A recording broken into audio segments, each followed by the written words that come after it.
still in the Sermon on the Mount, Matthew chapter 5. Today we're verse 27 to verse 30. Keep your heart pure is the title of the message. This is what Matthew 5, 27 through 30 says. You have heard that it was said, you shall not commit adultery. But I say to you that everyone who looks at a woman with lust for her has already stumbled and committed adultery with her in his heart. If your right eye makes you stumble, tear it out and throw it from you. It's better for you to lose one of the parts of your body than for your whole body to be thrown into hell. If your right hand makes you stumble, cut it off and throw it from you. For it is better for you to lose one of the parts of your body than for your whole body to go into hell. Bruce Larson tells of an old priest who was asked by a young man, said this, "Father, when will I cease to be bothered by the sins of the flesh?" The priest replied, "Son, I wouldn't trust myself until I'd been dead for 3 or 4 days." Today we're going to look at a subject that's not one we really like to look at, but it's one that's in the Bible, so we're looking at it. It has the potential to destroy many lives. Jesus is continuing in giving us the ways that our righteousness must surpass that of the scribes and the Pharisees. For most of us, I think the real battle that we struggle with from day to day is in our mind and heart. Religious leaders felt that as long as they didn't do the act they were thinking about, they were okay. But Jesus says that's not right. Jesus is going to tell us that He's setting a higher standard for us than that. There is a steady stream of sexual immorality just about everywhere we look these days. It's in books, it's in magazines, it's in TV commercials, it's on television, even now it's on the internet, and there are constant calls in movies, even in music, for us to lustfully look at something. It doesn't hurt to look, does it? Yes, it does. That's what Jesus is going to talk to us about in this passage. The pornography industry in the United States is a $12 to $13 billion industry per year. That's greater than the combined revenues of Coca-Cola and McDonnell Douglas. Today we're going to see what Jesus has to say about adultery. At what point are we committing this sin? At what point do we protect ourselves from allowing this sin to destroy us? To destroy our marriages, to destroy our families, to destroy our churches. All things that are important for us. First of all, let's look at the deed itself. Jesus said our righteousness has to exceed that of the scribes and the Pharisees if we want to enter the kingdom of God. So first of all, we have to admit that this is something that's important. Because Jesus, in talking about adultery, He said, this is something you can look at, you can tell if your righteousness is better than the scribes and the Pharisees. What does it mean to commit adultery? Well, in the Old Testament, it was understood that it involved any sexual relations with someone other than your husband or your wife. This sin was punishable by death in the Old Testament. God made faithfulness in marriage one of the most important things He ever talked about and established in the Bible. The marriage relationship was central to God's overall plan of things. It's important for the church. It's important for the procreation of life. It's important for a happy and successful home and marriage. The law said that you were guilty if you actually participated in the act of committing adultery. That's what Jesus said. You have heard that it was said. But He's saying, no, there's something more. We need to understand that any sexual activity outside of the bounds of marriage isn't in God's will. Jesus is going to the heart of the issue. He is going to raise the bar of our conduct to such a level that if we follow it, we won't fall into the traps that are out there everywhere in our world today. And we will be able to get into the kingdom of heaven. Let's look at the desire. What Jesus says is the standard that's above committing the act itself is that if we even look on a woman with lust in our heart, we have committed the sin of adultery. Jesus is saying, the scribes and the Pharisees who say that you have to commit the act, He said, that's too strict. You have to even realize that if you just think about committing the act, you're guilty. The word that's translated look here indicates a continuing action. The word also denotes the idea of intent, a purpose that you have in mind. It describes a person who allows that initial look, that initial thought to grow, to flourish, to become more than just a look. Jesus doesn't condemn the look, but He condemns what happens when you keep looking. He calls it lust.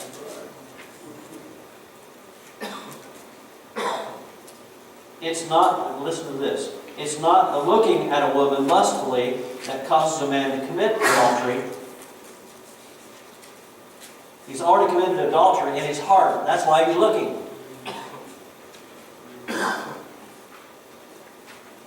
It's not lustful looking that causes the sin in the heart, but the sin in the heart that causes the lustful looking.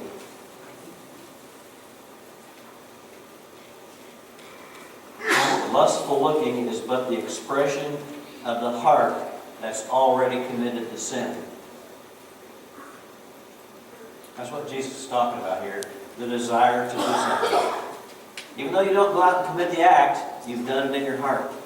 You've done it in your mind. The heart and the mind are the soul where the seed of sin is planted and where it begins to grow.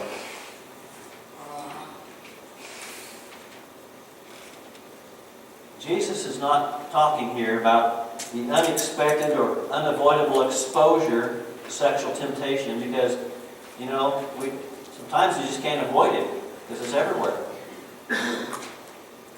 When a man happens to see a woman that's provocatively dressed, Satan will use that. That's what he does. But there's no sin in the temptation itself when we resist and gaze and look away. And that's what we need to do. We can't avoid the temptation sometimes, but we can decide to do something about that temptation and avoid it, get away from it, and look the other direction. It's the continuing look in order to satisfy the lustful desire of our heart and mind that Jesus is condemning here. Temptation in itself is not sin. Jesus was tempted in all ways that we are, yet he didn't sin.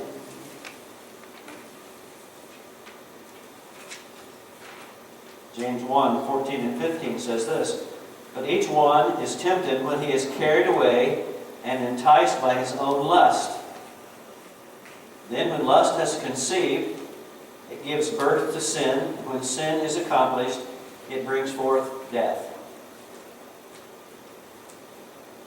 We can't allow a temptation to get into our heart and mind so that it starts to grow.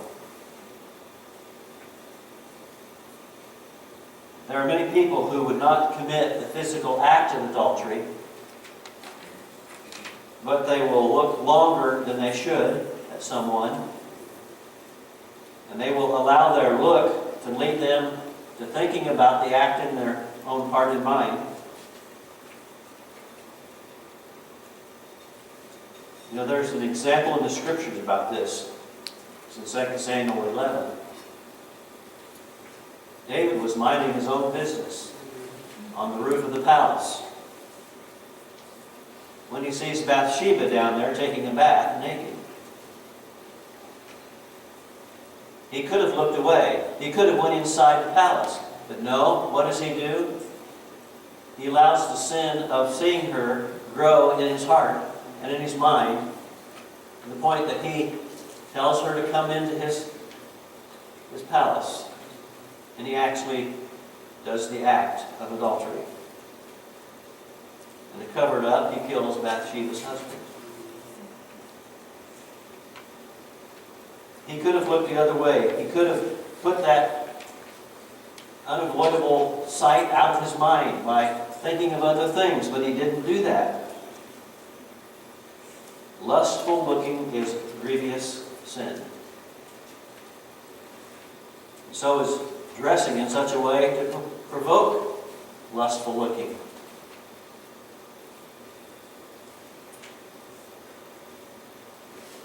We've talked about the deed and the desire, but let's concentrate on the deliverance. Verses 29 and 30 tells us how important it is to really work on this temptation of adultery. The illustration of a saw or a knife is thrown in here. It talks about cutting off a body part or poking out an eye or whatever. And I think the reason Jesus gets so specific here is because he wanted to make the point. You know, there are some who would take this literally and would cut off body parts and there wouldn't be much of them left. I think what Jesus was really getting at was not so much the actual cutting off of a body part or poking out of an eye to avoid committing adultery. What he was talking about was this is such a serious issue that what he wanted us to focus on was that it's better to get into heaven only partly there because you've lost body parts than to not get into it all. He says it would be better to get into heaven without an eye or without an arm or a hand or whatever than to end up in hell. Because you couldn't control your thoughts. You couldn't control your heart.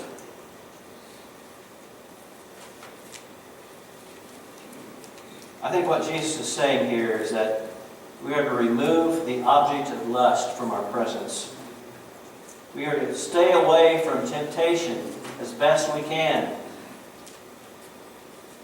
You know, turn off the TV if there's something on that's giving you things you shouldn't really see and dwell on. Let me explain this just a bit. I know if some of you were here from VBS, Annette helped me understand that the left hand is closer to your heart. And so when I presented Jefferson Blue with a gift from the church for being here, I used my left hand because it's closer to the heart. I would have never known that. Well, in the Bible, it's the right side that's the place of honor. So when Jesus talks about plucking out the right eye or cutting off the right hand, he was making a point here. You know? Because, you know, if you were going to lose a body part, then because the right side was really the most important side, according to Bible things, you would do the left side. But Jesus says, no. He talks about the right eye and the right hand. Because the right side in the Bible was seen as the side of honor. It represented the best that person had to give. So Jesus is basically saying, it's better to give the best you've got so you can get into heaven than to keep all the body parts and get into hell.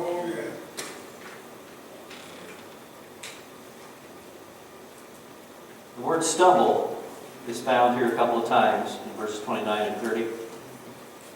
Basically means to cause to fall.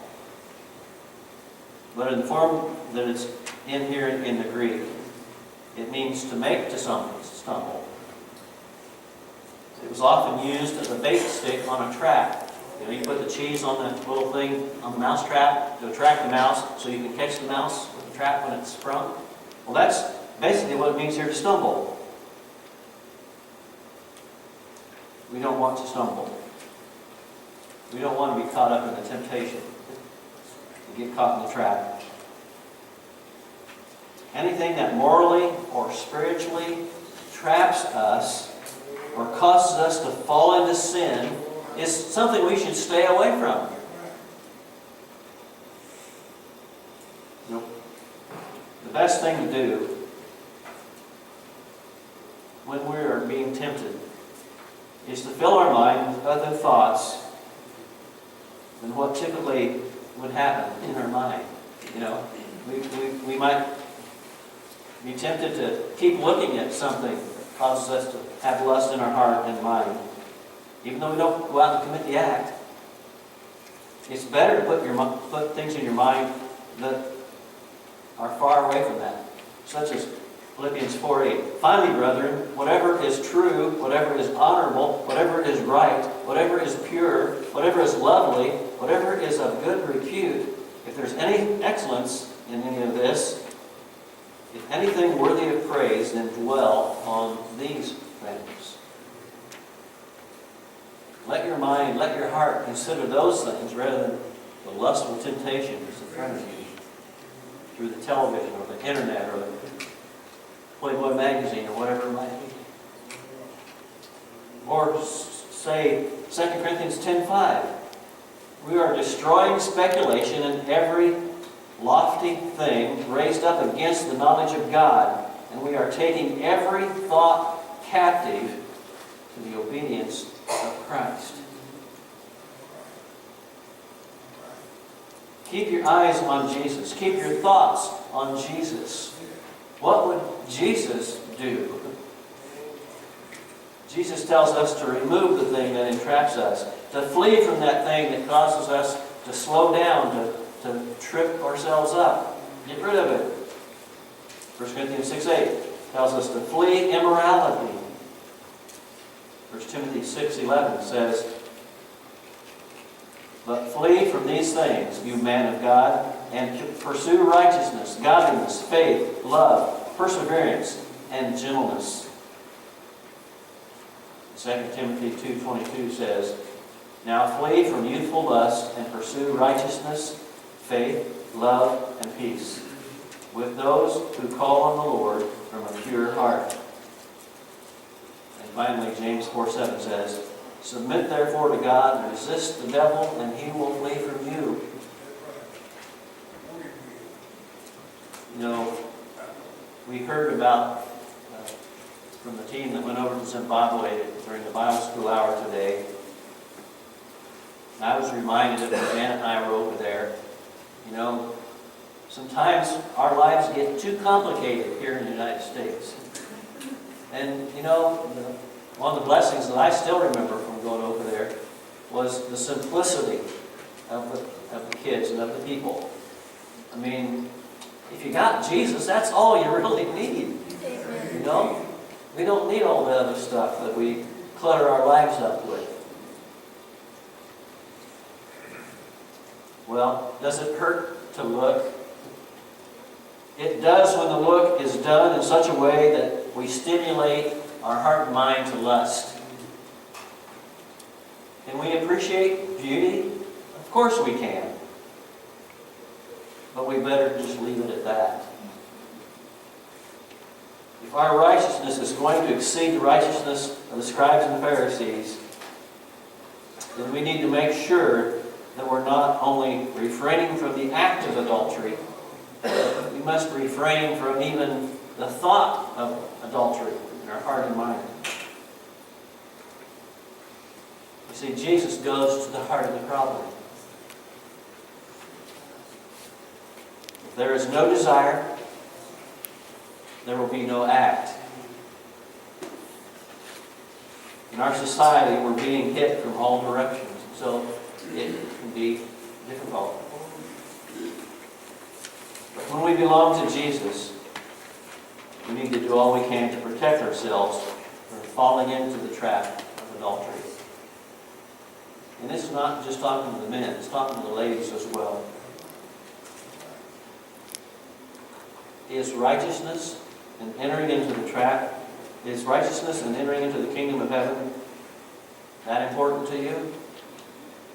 If it is, then you better not let adultery get the best of you. Even the thought and the look of it. If it is, then we need to make a plan. We need to come up with some steps to think about the other things. To think about those things that are above. Think about those things of God. Keep our mind off of those things. We need to have a plan to keep our hearts pure. Because that's the way we get into the kingdom of heaven. For a Christian. If you're not a Christian, then we're offering an opportunity today, an invitation to Him, where you can accept Christ as your Lord and Savior.